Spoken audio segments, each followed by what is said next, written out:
Hey guys, thanks for tuning in again. Welcome back to the channel. So I wanted to just do a quick video on the tuner I chose to go with. I know I mentioned before in my previous videos the bike that I purchased, the Lowrider ST, has a Trask Assault pipe on it, 2-in-1. It didn't have an air cleaner on it, just came with a stock air cleaner, and the bike was not tuned. And I kind of felt that was interesting because the seller said that Harley installed the pipe on it without a tune, which is surprisingly because they probably wouldn't have done that and backed it. But I guess his dealership did it, and they said that they didn't need it, that it did not need a tune. After doing a little bit more research, you can run these bikes if you're just utilizing an exhaust with no intake without a tune. However, you're going to have some leaning of the motor because these bikes come out of the factory a little bit lean as they are, and adding a exhaust on is going to lean it out a little bit more. Not so much that it's going to damage it, but over time is going to, you know, wear out the motor quicker than it should. So having said that, I did install the HPI V2 Air Cleaner last week, and I was waiting for the tuner because it didn't come in time, but I just got it in the mail today. So we're doing the Dynojet PV4 tune, and I purchased this guy directly from Moto. The guys over there are really knowledgeable, know what they're doing. Lucas, I worked with him previously on my last build with files prior to getting sent over to DynoTune by MotorWitch. So they know what they're doing. They're industry leader in Dynojet tuning, you know, any kind of builds, accessories, and so forth. So definitely check them out. The reason I decided to go with Dynojet over, say, Thundermax or some of the other tuners out there, I am running Thundermax on my other bike, and it works phenomenal. There's no issues with it. High band O2 sensors. The advantage of running a Thundermax out of the box is, one, it's plug and play. You download the file, comes with a base map, and then you set it on auto tune. And the advantage of doing auto tune is technically you don't have to get the bike dyno tuned.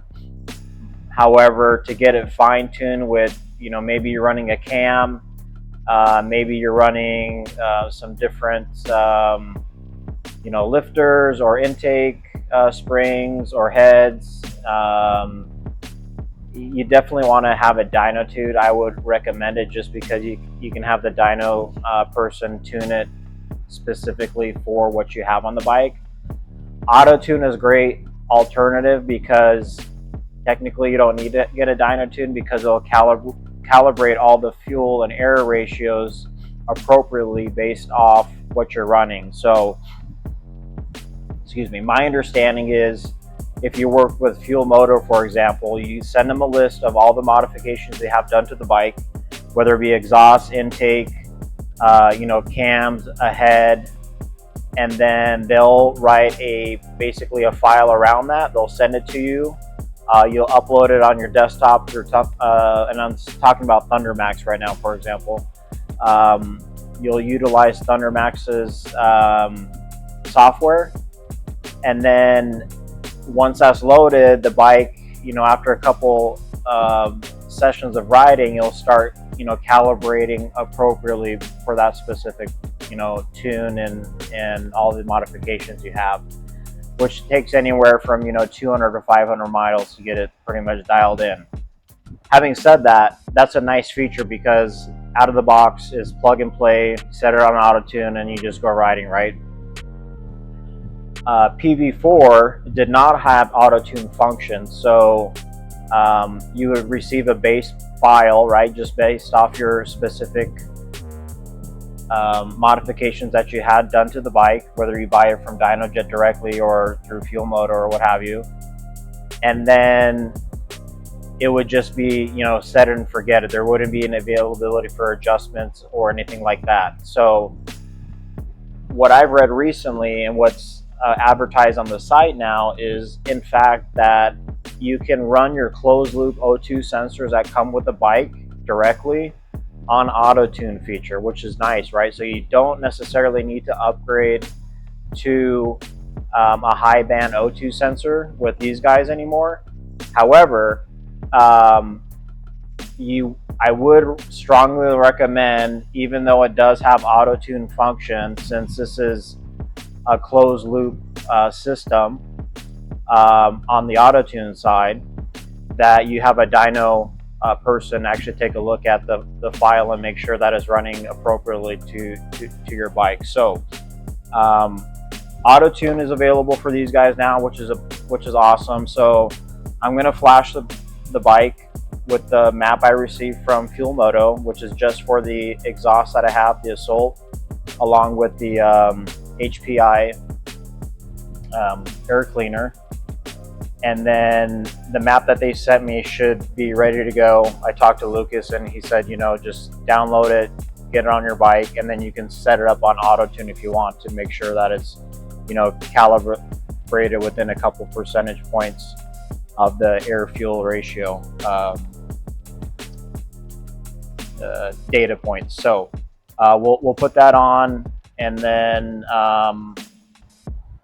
get it flashed. It shouldn't take, you know, more than maybe 5 minutes to get it flashed, because it's, you know, the app is downloaded on your phone, and then the file that Moto sent me is already on the cloud, so I just download it and then rewrite the ECM, and then it should be good to go. So we'll get into that here in a second. Okay, so I disconnected and removed the side cover here on the shifter side, right? You have access to your ECM is behind here, behind this plastic piece. You have your fuse, your 40 amp fuse relay, and then you have your diagnostic connector, which we'll actually utilize with the Dynojet. So this is what we're going to be flashing the bike through. First and foremost, right, we want to make sure that we're plugged in on the trickle charger, because even though that the battery does have voltage going to it, you want to make sure it's consistent. So we just want to make sure that you have a constant supply of charge going in when you're flashing any kind of vehicle, whether it be a car, truck, or a motorcycle for that matter. So this is the box that it came with. You know, a couple pieces that I already opened it up. This was already in a bubble wrap. I just took it out of it. You have your dongle, which is basically going to read the Bluetooth connection between this and your app on your phone, and then you have another connector that's going to go in your diagnostic port here, which we'll plug in here in a second, and then we'll write the file over. So this is the situation we're in here with the Dynojet. So we have the battery tender plugged in on the bike just to make sure we got constant power. We have the cable from the Dynojet PV4 plugged into the diagnostic connector that's attached right by the fuse. Once we open up the app, I did the update and it took a little bit longer, so I basically connected the device through the app, and it shows the VIN number, right, all the information over the ECU along with the device. Since we already have the tunes sent over to me, we're going to go to tunes, and it's going to find a tune, and it's going to be my tunes, right? So you have Dynojet tunes that are already pre-selected, but since I already have it sent over me from Moto, I'm going to click on this guy here, right? And then this information is going to register the tune that was created for my particular setup, and then what it's going to write to the ECM. So once you click on that link, my tunes or Dynojet base tunes, if you want to go that route, you hit flash tune, ECU has not been read. Hit OK.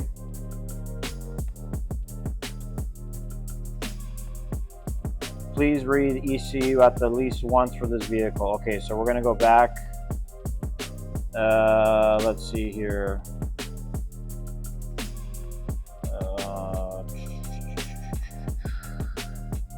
Go to menu.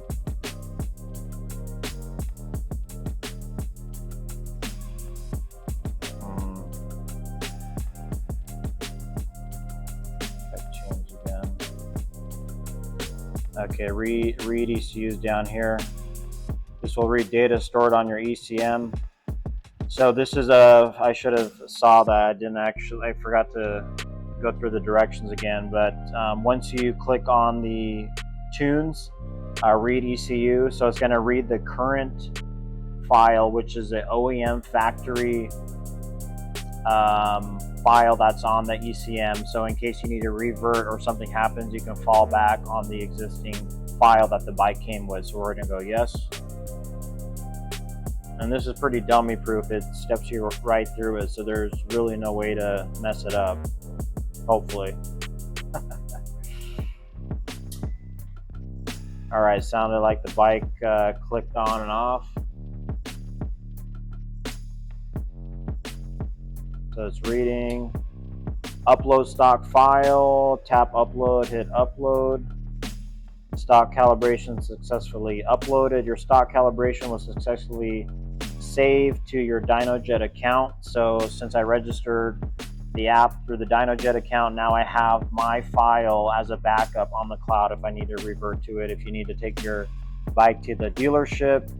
And that's the other thing I wanted to mention too, is that with like a Thundermax, if something happens, but obviously since you're already writing your ECM, if there's any kind of warranty issues, that Thundermax is going to be hard to avoid, right? Because it's going to be a new ECU, whereas this guy, it's writing to the existing factory ECM, and then if you have any warranty issues, you can, register it back to your existing file. So technically, Harley wouldn't be able to determine if the ECM was flashed or not. That's yet to be said. So, all right, so we're good to go on that.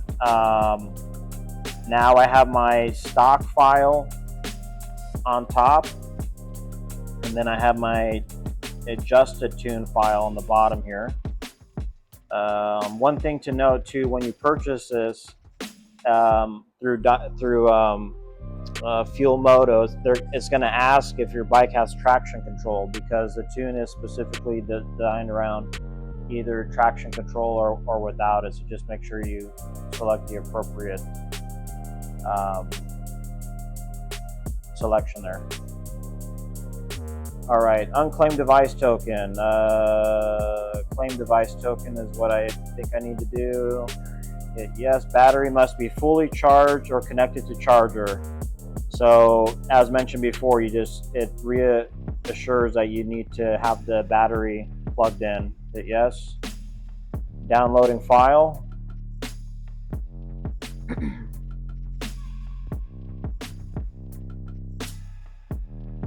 Okay, you have your battery indicator down here, voltage 13.4, which is nice that it shows you that. I think you guys can see that there.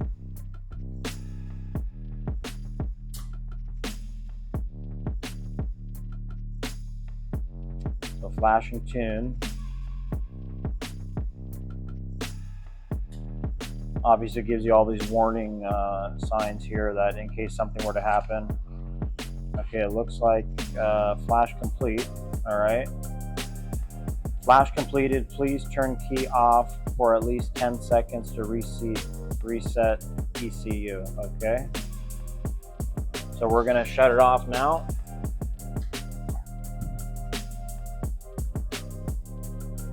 The tune was successfully flashed to your vehicle. Okay. All right, so we are loaded. It shows the last flash tune. So if you open up your app, it's going to show the last flash tune of the file that was sent to your motorcycle, which is nice, so you can have that information on here. And then we can actually unplug this dongle, because the only reason you would want to have this, and you can have this on here, you could tuck it behind there, right, is if you want to have like real-time data. The application does have real-time data, you know, miles per hour, RPM, some other information like that. But since I don't need that, I'm just going to unplug it and then be done with it for now. So we'll just put this cap back on here.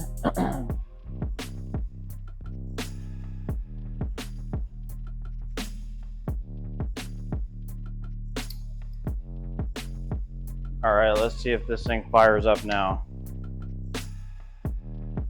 I forgot to put in my fuel connector because I removed the tank.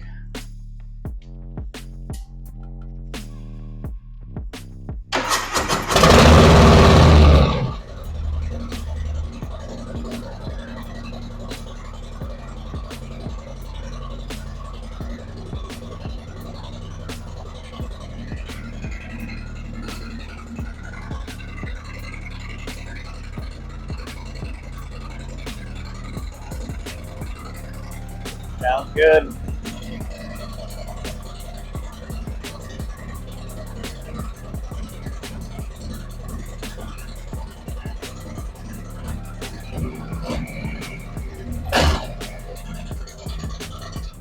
Actually idles a little bit better than before, so I think we're in good shape with the file.